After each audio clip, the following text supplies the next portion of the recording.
आप देख रहे हैं प्राइम टीवी। मैं हूं आपके साथ आरती तिवारी। हरियाणा के चुनावी कशमकश के बीच यानी कि मंगलवार को नतीजे आ गए। हरियाणा में भाजपा 48 सीटें जीतकर रिकॉर्ड तीसरी बार सरकार बनाने में कामयाब रही। वहीं राज्य में अब तक किसी राजनीतिक दल ने लगातार 3 बार सरकार नहीं बनाई है। आपको बता दें कि 2019 में उनके जो 23 चेहरे जीत नहीं पाए थे, इस बार उनकी जगह नए लोगों को मौका दिया गया और उनमें से 12 विजय हो गए। दिल्ली में आज केंद्र यानी किसी बैठक बुलाई गई है और सरकार ने दिवाली से पहले केंद्रीय कर्मचारियों को महंगाई भत्ते की गिफ्ट दे सकती है। जी हां, महंगाई भत्ते को लेकर यानी कि 3 से 4% तक बढ़ाए जाने की बात सामने आ रही है। सरकारी कर्मचारियों को अभी 50% महंगाई भत्ता मिलना है और डीए बढ़ने पर महंगाई भत्ता 53 या 54% हो सकता है। अक्टूबर की सैलरी में 3 महीने का डीए एरियर आएगा। साथ ही दिवाली बोनस भी इस मौके पर दिया जाएगा।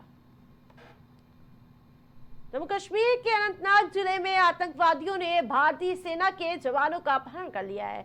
वह एक जवान चकमा देकर वापस आने में सफल रहा।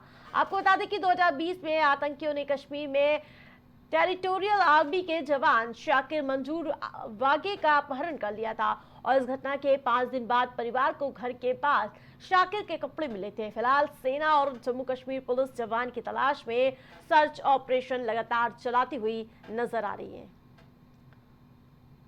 हरियाणा और जम्मू कश्मीर विधानसभा चुनाव के नतीजे आ चुके हैं। हरियाणा की जीत से पार्टी को बूस्ट मिला है और जिसका असर अगले 3 महीने के भीतर होने वाले महाराष्ट्र और झारखंड विधानसभा चुनाव में देखने को मिल सकता है। जी हां, महाराष्ट्र विधानसभा का कार्यकाल 26 नवंबर 2024 और झारखंड का कार्यकाल 5 जनवरी 2025 को खत्म हो रहा है।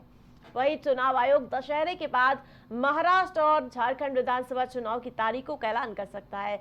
इसके साथ ही 6 राज्यों के 28 सीटों पर उपचुनाव का ऐलान भी चुनाव आयोग कर सकता है। इजरायल से लौटे बीएचयू के शोध छात्र प्रज्वल प्रताप सिंह ने बताया कि 22 जुलाई 2024 को इजरायल में तेल अवीव यूनिवर्सिटी में पोस्ट फेलोशिप के लिए वो गए थे और उन्होंने बताया कि वहां युद्ध के बीच जिंदगी सामान्य चल रही है। लोग अपने दिन के कामकाज वैसे ही निपटाते हैं जैसे सामान्य दिन में किया जाता है और इतनी आवश्यकता है कि बम गिरने से पहले 1 किलोमीटर दायरे में रेड अलर्ट आने लगता है। जोर जोर से सायरन बजते हैं। वही इजरायल में पढ़ने वाले दूसरे देशों के छात्रों को बताया जाता है कि सायरन सुनते ही अगर आप कहीं इमारत के पास हो तो सेफ रूम की तरफ भागिए या फिर अपने सिर को पकड़ के वहीं बैठ जाएं।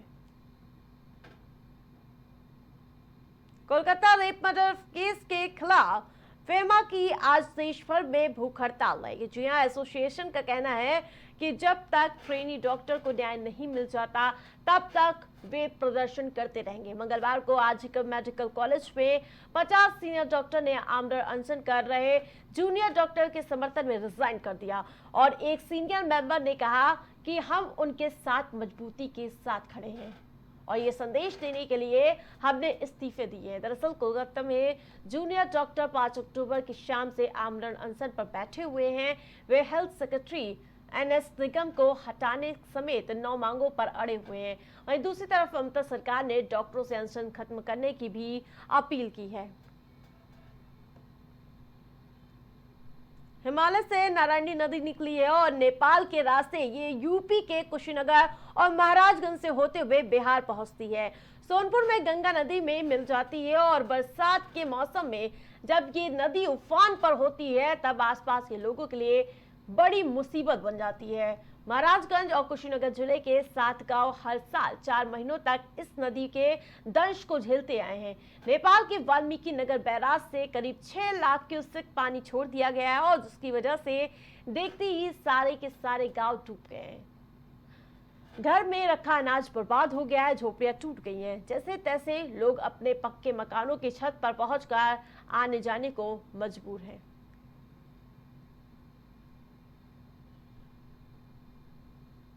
इस बुलेटिन में फिलहाल इतना ही। देखते रहिए प्राइम टीवी। कुछ भाव पुष्प। आप देख रहे हैं प्राइम टीवी, सच साहस सरोकार। जन्म क्या हर जन्म का प्यार होना चाहता। सुनहरी झील में कुछ झिलमिलाती कश्तियां देखी। दिल तुझे रोक रहा है कि जमाना कह दे, या बुरा लगता है तुझको मेरा आना, कह दे। इस 7 जन्मों तक चलूंगा 7 वचनों के लिए। ये मौसम आशिकाना है, चले आओ कहीं से तुम। राज़े हयात क्या है समझना है अगर तुझे, पानी के बुलबुले पे नजर डालकर तो देख। एक लड़की साथ चलने के लिए तैयार है। पपीहा मन का छेड़े है, तुम्हारा नाम ले लेकर। जीते जी मेरा लहू सर्द नहीं हो सकता, मैं जमाने की कभी गर्द नहीं हो सकता। देखते रहिए क्या कहने और देखते रहिए प्राइम टीवी।